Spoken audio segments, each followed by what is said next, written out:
A continuación, en nombre del Partido Socialista, tiene la palabra la diputada Marta Moreta. Gràcies, president. Agrair la presència de l'Eugeni, que em sembla que la darrera setmana ja ens hem vist dues vegades i, per tant, és d'agrair que torni una altra vegada aquí a tornar-nos a explicar, perquè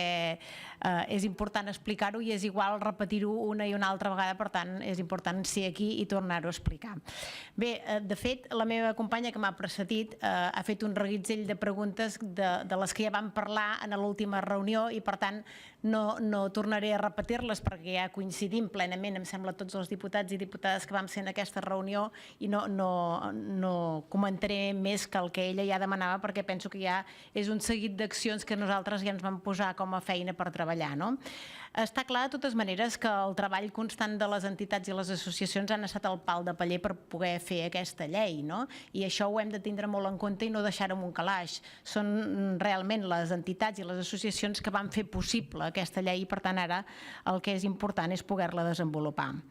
I també és evident que entenem que en qualsevol àmbit de treball s'ha de treballar els temes de l'àmbit del LGTBI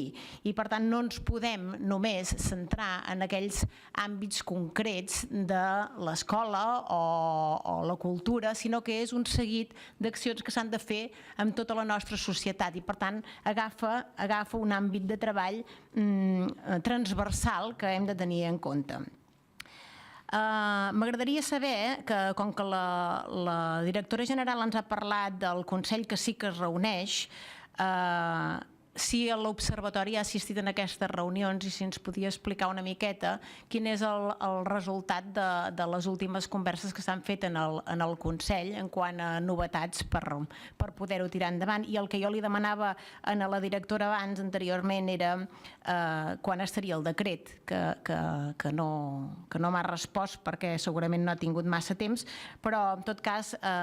més tard sí que hem parlat i segurament diu que sortirà a final de mes. En quant a la implantació de la llei, és evident que, com deia també la directora, que no tots són diners, i és veritat, però sense pressupost també és evident que no es pot desplegar una llei, perquè no arribarem a tot arreu on hem d'arribar amb totes les accions que volem fer. I, per tant, és una obvietat que es necessita pressupost i es necessita augmentar.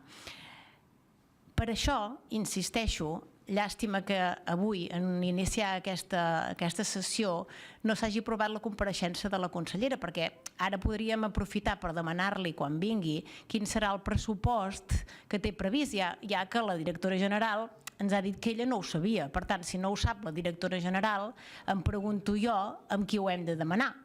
si no compareix la consellera. És una pregunta que deixo a l'aire, evidentment, Eugeni, no va per tu, només és una reflexió en veu alta, però sí que, esclar, si no ho pot contestar la directora general, algú altre ho hauria de poder contestar.